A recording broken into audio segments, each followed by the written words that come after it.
기도드립니다. 아멘. 자, 우리 서로 앞뒤 한번 돌아보면서 인사합니다. 잘 오셨습니다.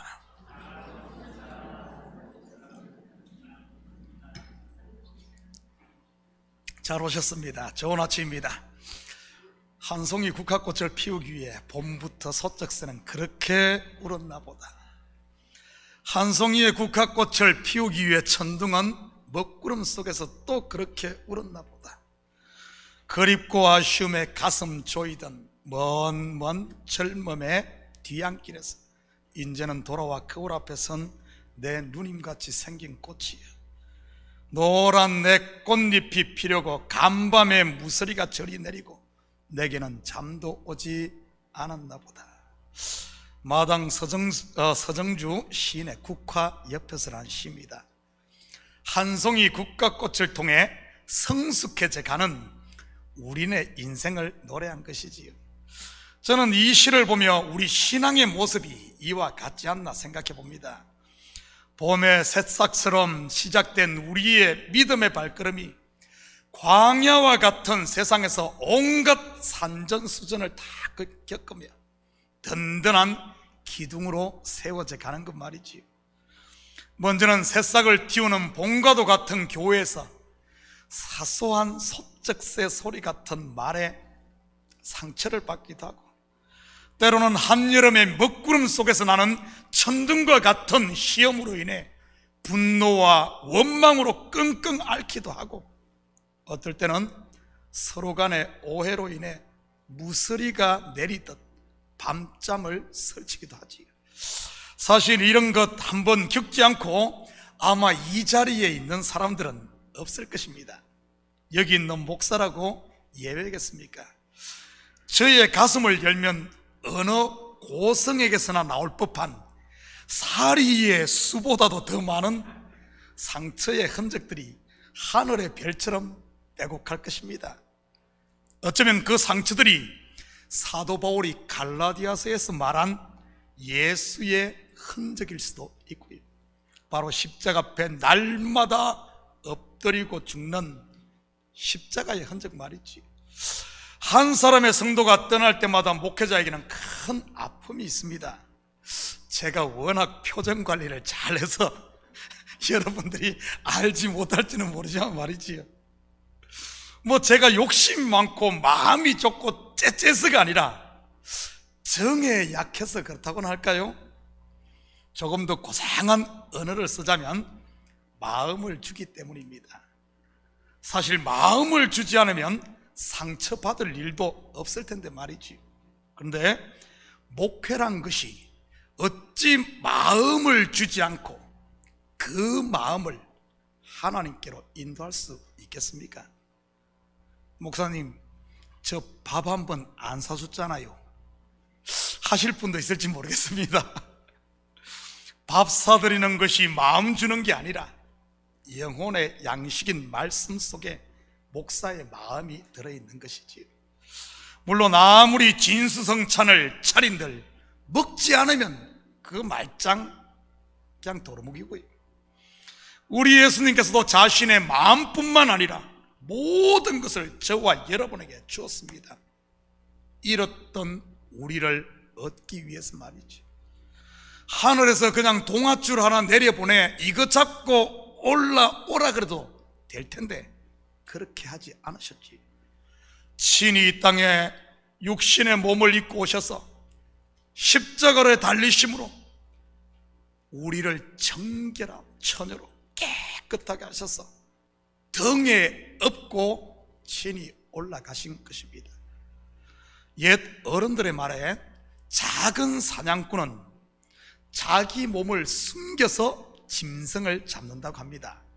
그런데 큰 사냥꾼은 자기가 먹잇감이 되어 짐승을 잡는다고 하지. 왜냐하면 작은 짐승들은 총 한 방이면 잡습니다. 그런데 호랑이와 같은 큰 짐승들은 이 한 발로 되지 않거든요.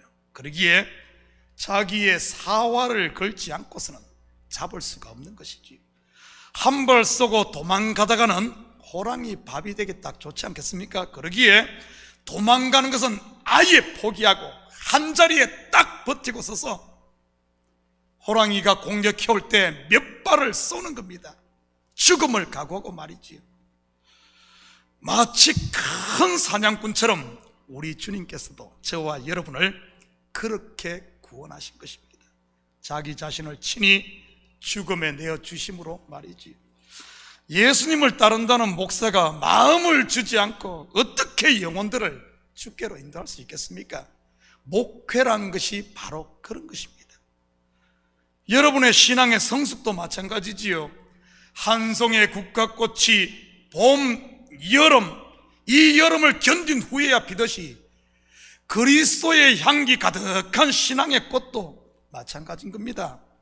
수많은 예수의 흔적, 곧 십자가의 흔적을 가진 그런 꽃이라, 마음속에 소가리를 많이 한, 그래야만 이 교회뿐만 아니라 삶의 영역에서 향기가 나는 것 아니겠습니까?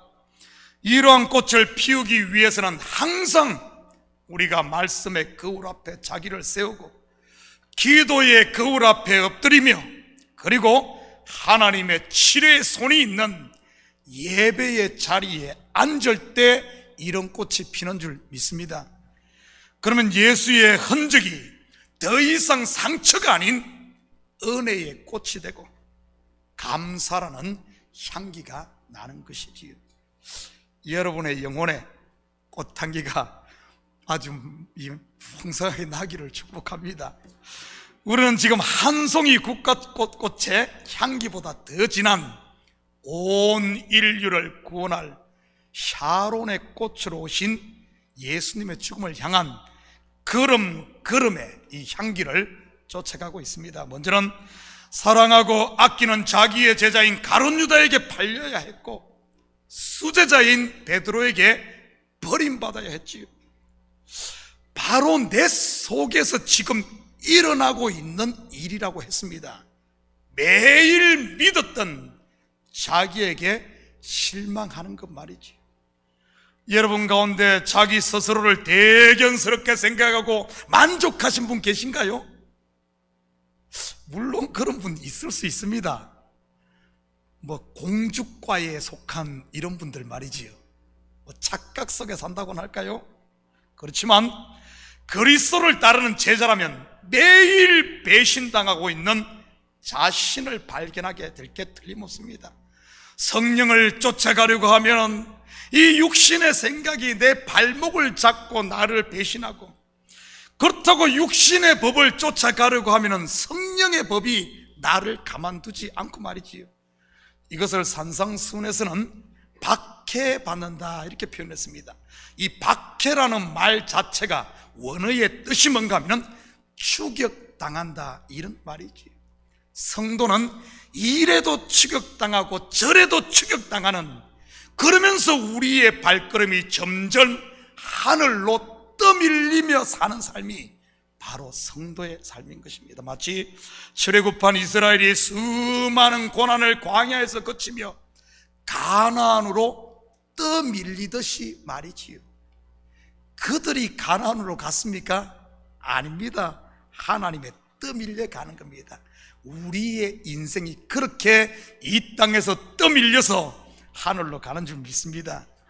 그리고 예수님은 대제사장의 집, 곧 성전 지키는 자들로부터 희롱을 당하고 매를 맞고 더 나아가 온갖 욕을 먹습니다. 그리고는 대제사장과 공회 앞에서 신문을 받고 사형을 구형받게 되지요. 우리가 예수님을 믿는다고 할 때 이 믿음은 역사 속에서 일어난 그 사건을 믿는다는 이런 의미가 아닙니다. 믿음은, 성경에서 말하는 믿음은 하나됨을 말하는 것으로 예수님의 고난이 곧 나의 고난이고 예수님의 죽음이 나의 죽음이 되는 것을 말하는 것입니다. 히브리서 11장에 보면 믿음은 바라는 것들의 실상이요 보이지 않는 것들의 증거니 선진들이 이로써 증거를 얻었느니라 말하고 있습니다. 믿음은 곧 증거가 있어야 하는 것입니다. 그 증거가 무엇일까요? 증거는 흔적 아닌가요? 범죄 현장에 증거가 남는다는 것은 뭔가 흔적을 말하는 것이지요. 예수의 흔적, 곧 내 속에 예수와 함께 죽는 매일매일 삶 가운데 이 흔적이 있어야 된다는 말입니다. 야고보서에서는 믿음에 대해 행함이 없는 믿음은 죽은 믿음이다, 이렇게 정의합니다. 이 행함이 무엇일까요? 도둑질 안 하고 거짓말 안 하고 예배 시간 늦지 않는 겁니까? 물론 그것도 행함 맞습니다. 그렇지만 여기서 말하는 행함은 바로 매일 예수와 함께 십자가의 길을 걷는 믿음의 삶, 성도의 삶을 말하는 것이지요. 저는 우리 성도들이 일상 가운데 하나님의 나라를 누릴 수 있기를 축복합니다. 매일 죽음으로 말미암아 그 자리에 채워지는 은혜와 평강의 하나님 나라 말이지요. 우리는 지난주 설교에서 대제사장들과 공회원들로부터 신문을 받은 예수님께서 사형구형을 받는 장면을 살펴보았습니다. 그렇지만 당시 그들에게는, 이 대제사장들에게는 사형 판결을 내릴 권한은 주어져 있지 않았습니다. 왜냐하면 당시의 유대는 로마의 식민 지배하에 있었기 때문에 사형 판결은 로마의 총독에게 권한이 주어져 있었지요. 그래서 그들은 예수님을 총독인 빌라도에게 끌고 갔던 것입니다. 오늘은 빌라도 앞에 서서 재판받는 예수님의 이야기 속에 담긴 이 복음을 한번 같이 살펴보도록 하겠습니다. 1절 2절입니다 무리가 다 일어나 예수를 빌라도에게 끌고 가서 고발하여 이르되 우리가 이 사람을 보매 우리 백성을 미혹하고 가이사에게 세금 바치는 것을 금하며 자칭 왕 그리스도라 하더이다 하니, 우리가 주일 예배 때마다 성도들의 입에 오르내리는 이름이 빌라도입니다. 왜죠? 사도신경을 외울 때 본디오 빌라도에게 고난을 받아서 십자가에 못 박혀 죽으시고 라는 문구 때문이지.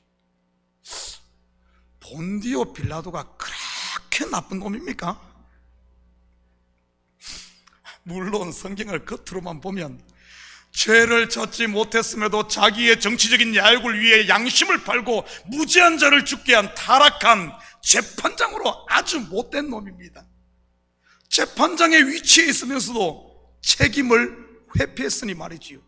비겁하고 야비하고 또한 무자비한 자라고나 할까요? 만약에 빌라도를 이렇게 정의를 내린다면 결론이 어떻게 나죠? 빌라도처럼 나쁜 사람 되지 맙시다. 책임을 회피하지 말고 책임감 있는 사람이 되십시다.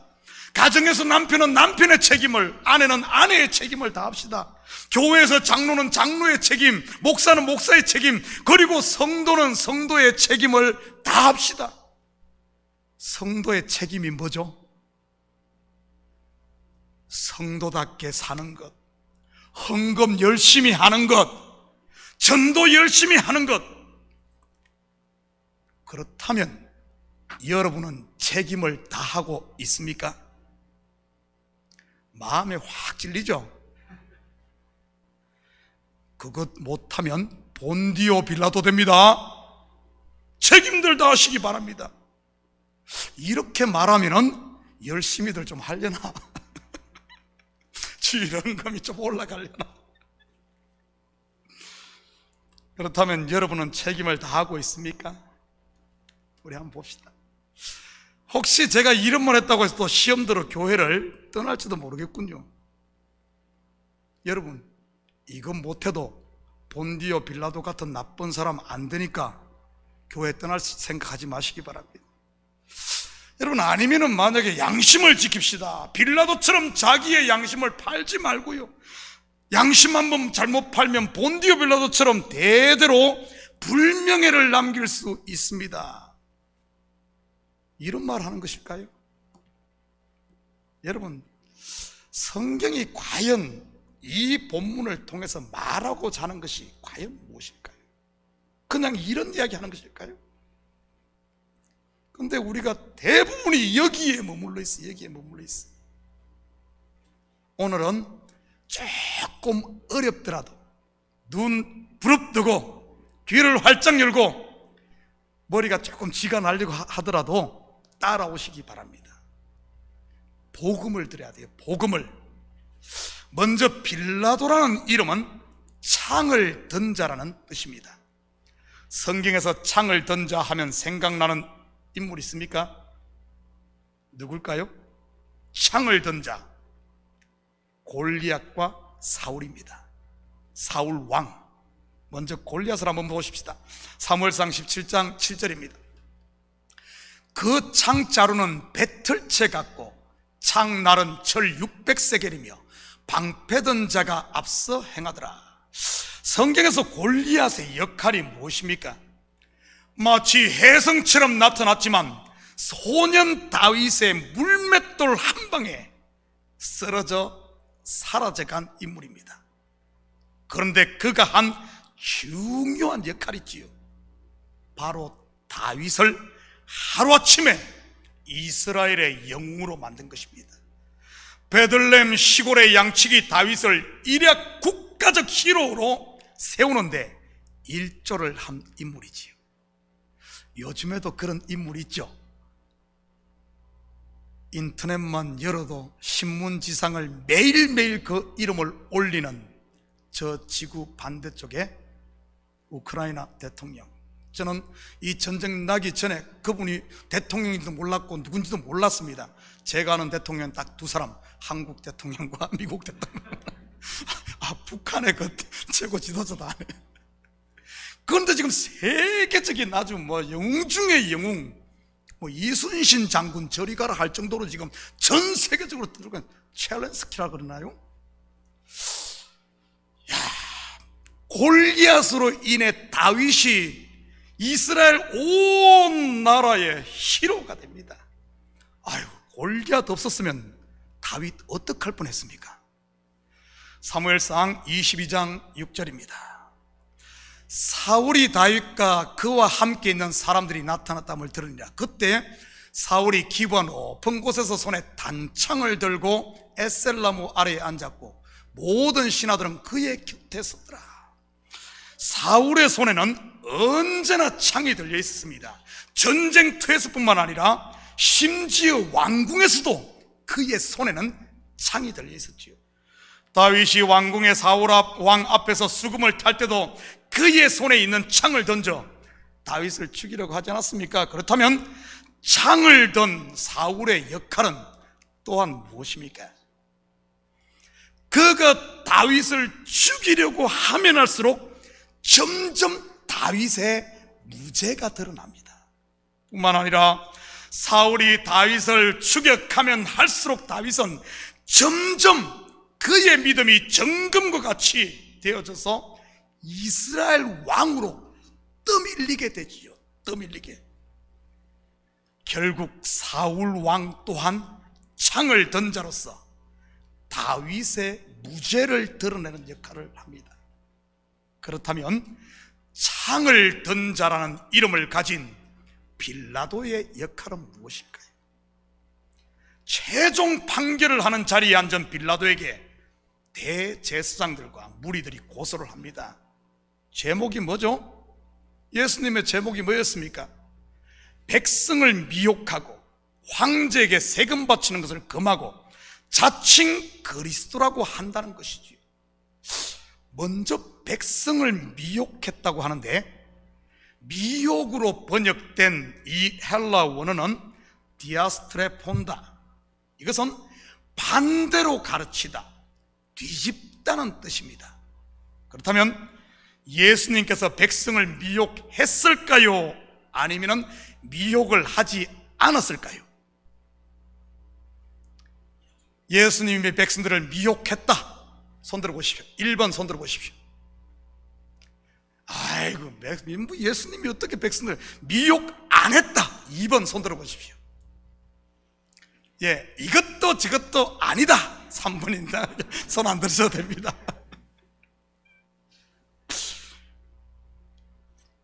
여러분, 예수님은 백성들을 미혹했습니다.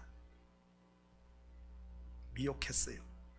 왜냐하면 율법을 전부 뒤집었으니까요. 가난한 자가 복이 있다고 하지를 않나? 안식일을 범하질 않나? 율법의 맹세를 지키라고 하는데 아예 맹세를 하지 말라고 하지를 않나? 율법을 잘 지키는 바리새인들과 서기관들을 독사의 자식이라고 욕하지를 않나? 죄인들과 세리 장녀들과 어울려 다니지를 않나? 만지면 부정해지는 문둥병자를 그냥 겁도 없이 터치하지를 않나? 죽은 아이의 관에다가 손을 대지를 않나? 거기다가 유대인들이 하늘로 모시고 있는 성전을 그냥 막 헐어버리라고 막 하질 않나? 한마디로 율법을 전부 거꾸로 뒤집어 엎어버린 겁니다. 성전에서 상을 엎어버리듯이 말이지요. 백성들을 미혹했습니까? 안 했습니까? 100번 미혹했지요. 100번. 전부 그 당시 유대 율법 겉에 있는 그들을 전부 반대로 가르치고 다 뒤집었으니까요. 그렇다면 대제사장들과 무리들이 고발한 것이 맞습니까? 맞지 않습니까? 맞죠. 맞죠. 맞습니다. 두 번째 고소한 제목이 이 죄의 목록이 가이사에게 세금을 바치는 것을 금했다고 합니다. 맞을까요? 틀릴까요? 이것은 틀립니다. 이들이 자의적으로 해석을 한 것이지요. 예수님이 뭐라고 했습니까? 가이사의 것은 가이사에게, 하나님의 것은 하나님에게 바치라고 했지요. 바치라고 하지, 못 바치게 한 것 아닙니다. 그리고 세 번째 제목은 자칭 왕 그리스도라고 한다고 하네요. 사실 이것은 예수님 스스로 내가 그리스도라고 말하고 다닌 것보다는 베드로가 고백했듯이 주위에서 예수님을 그리스도라고 한 겁니다. 그런데 그렇게 말하는 것에 대해서 예수님이 수긍을 했습니다. 바로 내가 그다. 이 제목, 이 죄의 목록 맞습니다. 3절 4절입니다. 빌라도가 예수께 물어 이르되 네가 유대인의 왕이냐? 대답하여 이르시되 네 말이 옳도다. 빌라도가 대제사장들과 무리에게 이르되 내가 보니 이 사람에게 죄가 없도다 하니 네가 유대인의 왕이냐? 빌라도의 이 질문은 고소자들이 자칭 왕 그리스도라고 한 고소 내용을 확인하기 위해서일 겁니다. 그런데 네가 왕 그리스도냐고 묻지 않고 네가 유대인의 왕이냐 이렇게 묻습니다. 이 차이가 무엇일까요? 왜 대제사장들은 왕 그리스도라고 고발을 했는데 빌라도는 그렇게 말하지 않고 묻기를 네가 유대인의 왕이냐 이렇게 바꾸어 물은 것일까요? 목사님, 그 말이 그 말 아닙니까? 그 말이 그 말 아닙니다. 아니, 그리스도라는 말은 기름 부음 받은 자라는 말로 하나님이 세우는 왕이라는 말입니다. 그에 비해 당시 유대인의 왕은 누가 세우죠? 바로 로마 황제입니다. 빌라도가 네가 유대인의 왕이냐고 물은 것은 바로 예수님의 죄를 가장 확실하게 그의 입을 통해 확증하기 위해서 물은 것입니다. 그런데 네가 유대인의 왕이냐는 빌라도의 질문에 네 말이 옳다. 네 말이 옳다. 예수님은 하나의 망설임 없이 그렇게 대답을 합니다. 이 말은 더 이상 다른 증거나 죄를 물을 필요도 없이 그 한마디의 증언만으로도 당시 가장 큰 죄인 이 사형 판결을 내릴 수 있는 근거가 되지요. 자기 입으로 말을 했으니까. 마치 대제사장들이 예수님을 신문하면서 네가 그리스도냐고 물은 것과 같은 겁니다. 그때 대제사장들이 뭐라고 합니까? 네가 그리스도냐 물었을 때 예스 하니까 더 이상 증거가 필요 없다. 이는 사형에 해당하는 신성모독죄로 몰지 않습니까? 같은 원리인 거죠. 그런데 빌라도가 어떻게 판결을 내립니까? 이 사람에게 죄가 없도다. 뭔 말이죠? 이게 어떻게 된 겁니까? 사람들을 미혹하는 것이야 그런다돈 치더라도, 아니 스스로 왕이라고, 유대의 왕이라고 이야기하는, 이거는 빼도 박지도 못하는 확실한 죄가 그 입으로 증거된, 글쎄요, 그 당시 이 녹음기가 없어서 녹음을 못 해놨나? 확실한데도 불구하고 이 사람에게 죄가 없다. 세상에 이런 황당한 판결이 어디 있습니까? 죄인의 입에서 가장 확실한 증언을 들었지 않습니까? 당연히 사형 판결을 내려야 하는 것이죠. 그런데 죄가 다 드러났는데도 죄가 없다고 선언을 합니다. 여러분, 빌라도가 보기에 하도 한심하고 어이가 없어서 그런 것일까요? 자기가 지금 묻는 말에 의미도 모르는 이런 덩신이라고 생각해서 죄가 없다고 한 것일까요? 물론 성경을 겉으로만 보면 그렇게 100번 생각할 수도 있지. 갈릴리 촌뜨기가 하고 있는 몰골은 깨재재하고 말귀도 제대로 못 알아듣고 하도 기가 막히고 가짜나서 말이지. 지가 유대인의 왕이래, 미쳐도 한참 미친 사람이구만. 이런 사람 상대하는 내가 덩신이지. 이참에 잘난 척하는 저 대제사장들, 저 유대인들을 면박 좀 줘야 되겠구만. 이러면서 이 사람에게 죄가 없다고 선언한 것일까요? 여러분, 성경은 그런 이야기하는 책이 아닙니다. 여기에는 깊은 복음의 핵심 메시지가 들어있는 것이지. 먼저는 최종 판결자인 빌라도 총독이 직접 내린 예수에 대한 무죄 선언입니다. 지금까지 살펴보았듯이 예수님이 죄가 있습니까? 없습니까? 죄가 있지요. 백성들 미혹하고 율법 다 뒤집어 엎어버리고, 그리고 로마 황제만이 할 수 있는 그 왕을 지가 왕이라고 하니까 어떤 죄입니까? 바로 미혹한 죄요, 율법을 만들어 가르친 죄. 여러분, 율법의 잣대를 가지고 보면 예수님은 100번 죄가 있는 사람이요, 죽어 마땅한 그런 죄인입니다. 율법의 기준으로 보면 말이지. 두 번째는 로마 황제 가이사만이 세울 권한이 있는 유대의 왕을 자기 스스로 유대인의 왕이라고 하니, 요즘 말로 하면 왕을 사칭한다거나 해야 하나요? 아니면은 반역을 꿈꿨다고 해야 하나요? 아무튼 분명한 죄인인데 빌라도는 유죄를 선고하지 않고 무죄를 선고합니다.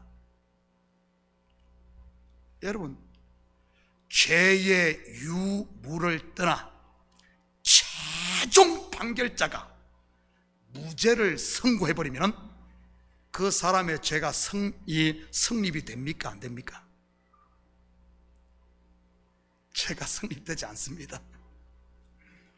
분명 죄가 다 드러났는데 죄 없다고 하는 말, 여러분 어디서 들어보지 않았습니까? 로마서 8장 33절 34절입니다. 누가 능히 하나님께서 택하신 자들을 고발하리요? 의롭다 하신 이는 하나님이시니 대재판관 되시는 하나님이 죄 없다고 하는데 누가 고발하겠나 그 말이죠. 누가 정죄하리요? 죽으실 뿐 아니라 다시 살아나신 이는 그리스도 예수시니 그는 하나님 우편에 계신 자요 우리를 위하여 간구하시는 자시니라. 여러분은 율법이나 아니면 세상의 법으로 봤을 때 여기에 있는 여러분 죄가 있습니까? 없습니까? 세상의 법, 율법으로 말이지. 작게는 교통법규로부터 시작해서 오늘 오시면서 교통법규 어긴 사람들 자 고개 들어봐요. 있는지 없는지. 시작해서 양심의 법까지 말이지요. 세상은 온통 법으로 다 되어 있습니다. 이처럼 보이는 모든 것을 통틀어 성경에서는 율법이라고 말합니다. 분명 율법의 잣대로 보면 죄 없는 사람은 단 한 명도 없습니다. 확인합니다. 로마 3장 9절 10절입니다. 그러면 어떠냐? 우리는 나으냐? 결코 아니라. 유대인이나 헬라인이나 다 죄 아래에 있다고 우리가 이미 선언하였느니라. 기록된 바 의인은 없나니 하나도 없으며. 대제사장이나 무리 곧 율법의 잣대로는 분명 예수님은 대역 죄인입니다. 그것도 사형에 해당하는 죄 말이지요. 그런데도 최종 판결자인 빌라도가 죄 없다고 판결합니다. 이것은 바로 죄인 중에 괴수와 같은 저와 여러분을 모든 죄의 최종 판결자이신 대재판관 되시는 하나님께서 죄 없다고 선언하시는 것을 보여주는 것입니다. 왜죠? 바로 그 아들로 인해서 말이지요.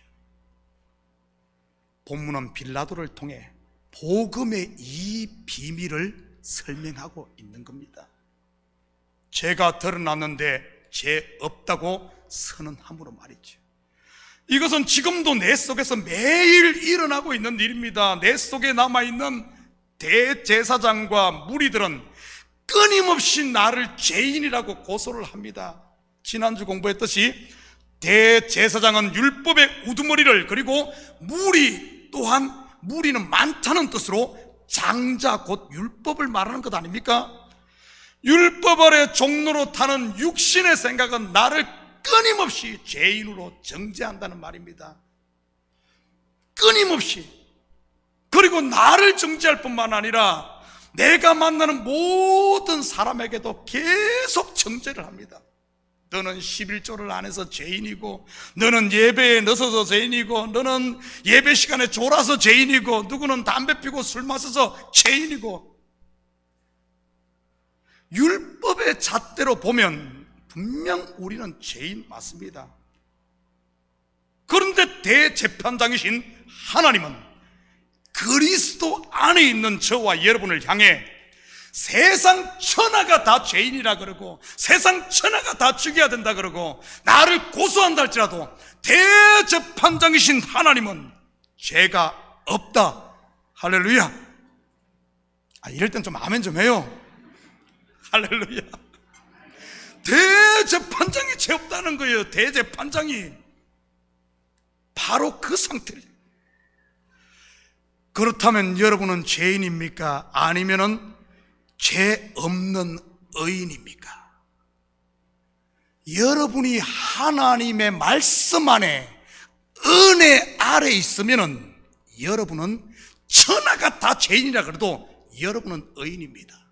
그런데 이 은혜 아래 있지 않고 대제사장과 무리들의 귀를 그 사람들에게 솔깃해서 다시 율법으로 돌아가 그곳에 머물게 되면은 여러분은 죄인 중에 디저마탱한 10번 죽어도 모자란 그런 죄인이란 거예요. 그런 죄인. 여러분은 지금 어디에 있습니까? 은혜 아래 있습니까? 아니면 율법 아래 있습니까? 여러분 귀에 죄 없다고 선언하시는 하나님의 음성이 들립니까? 아니면은 저놈은 죽여야 한다는 대제사장 무리의 그 귀에 내 귀가 열려 있습니까?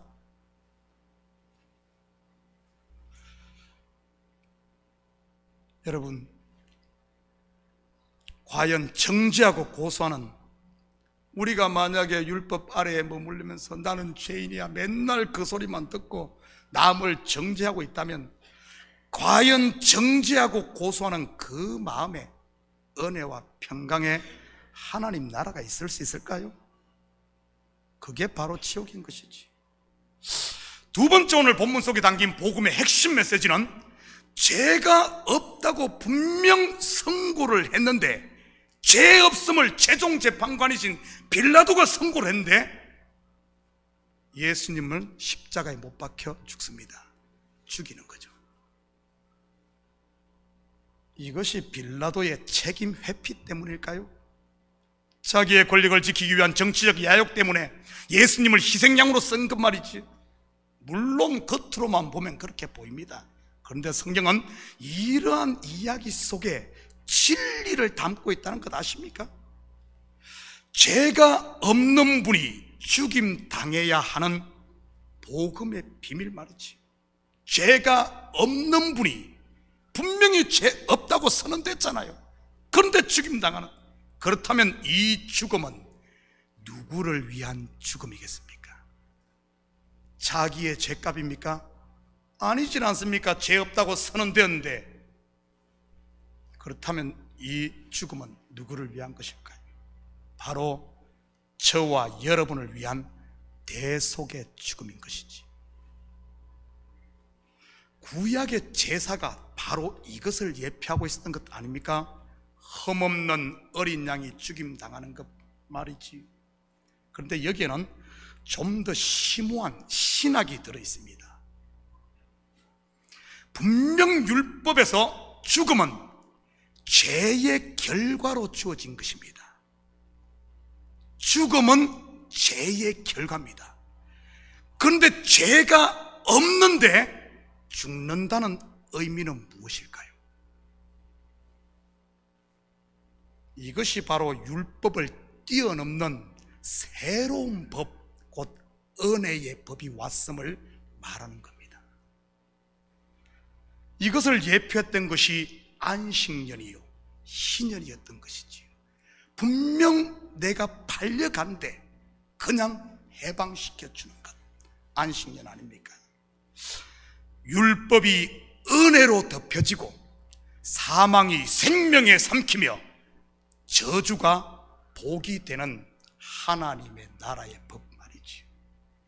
그런데 이러한 판결은 빌라도뿐 아니라 헤롯도 같은 판결을 내립니다. 11절 12절입니다. 헤롯이 그 군인들과 함께 예수를 업심여기며 희롱하고 빛난 옷을 입혀 빌라도에게 도로 보내니 헤롯과 빌라도가 전에는 원수였으나 당일에 서로 친구가 되니라. 여러분, 빛난 옷이 무엇일까요? 바로 왕들이 입는 왕복을 말하기도 하고, 요한계시록에 보면 빛난 옷을 입은 바로 사람이 나오는데 흠없음을 이야기하는 겁니다. 헤롯이 예수께 빛난 옷을 입혔다는 것은 헤롯 또한 이 자에게서 죄를 찾을 수 없다, 무죄다라는 것을 선포한 것이죠. 그리고 당일에 서로 헤롯과 빌라도가 친구가 되었다는 뜻으로 보아 그 또한 빌라도처럼 예수를 죄 없다고 선언했다는 말입니다. 결국 로마 총독인 빌라도도 갈릴리의 분봉왕인 헤롯도 동일하게 예수님의 무죄를 선언했음을 말하는 것이죠. 죄인을 죄 없다 하는 빌라도와 헤롯, 죄투성이인 저와 여러분을 향해 죄 없다 하시는 최종 판결자이신 하나님의 선언을 말하는 겁니다. 그리고 죄가 없음에도 죽어야 했던 예수님의 대속의 죽음으로 인해 저와 여러분이 이 시간 값없이 의롭게 된 것입니다. 그렇다면 이러한 은혜 받은 저와 여러분의 삶은 어떠해야 되겠습니까? 은혜 받은 자의 삶, 바로 서로의 허물에 대해 정죄하지 말고 사랑하고 용서하며 서로의 짐을 나누어 져야 되는 것, 당연한 것 아닙니까? 사랑하는 성도 여러분, 이 한 주도 우리를 정죄하는 율법 아래가 아닌 부족하고 허물 많은 우리지만 그래도 죄 없다 선언하시는 하나님의 은혜 안에 거함으로 하늘의 은혜와 평강을 누리시고 죄 없지만 우리의 죄를 대신 짊어지신 주님을 따르는 제자로서 서로의 짐을 지고 또 허물을 용서하고 여러분의 모든 삶의 영역에서 우리 속에 그러기 위해서는 내가 죽어야 되는 거예요. 내가 죽어야 돼. 예수의 흔적이 있어요. 내 속에 예수의 흔적들을 가득 남김으로 이제 이 아름다운 봄을 맞아 우리 성도들 한 명 한 명을 통해 예수의 흔적을 통한 그리스도의 향기를 풍기는 이런 좀 꽃으로 활짝 피는 이런 한 주가 되기를 주님의 이름으로 축복합니다. 같이 기도하십시다.